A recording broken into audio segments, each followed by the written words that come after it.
Сәлеметсіздер ме, балалар? Сәлеметсіз. Бүгін балалар, мен сендерге қазақтың ұлттық ойыны бестемше туралы түсіндіріп өтемін. Бестемше қазақтың ұлттық ойыны. Бестемшенің тарихы тереңде жатыр, балалар. Және көшпелі қазақ халқының тұрмыс тіршілігімен терең байланысты. Бестемшені ойнаудың мақсаты, балалардың ептілігін, шапшаңдығын, ойлау қабілетін арттырады.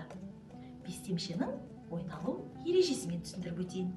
Бестемше ойынында екі қазандық, әр қазандықтың 5 отауы болады. Және бұл ойынға 50 тастар немесе астықтар пайдаланылады. Балалар, енді мынадай текшені лақтыру арқылы қай түсі оңынан түссе, сол ойыншы ойын бастайды. Ойынды оң жақтан бастап ойнайды. Әр отауға бір астықтан салып отыру арқылы ойынды жалғастырады.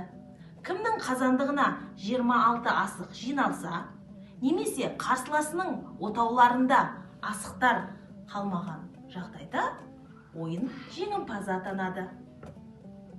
Балалар, сендерге ойын ережесі түсінікті ме?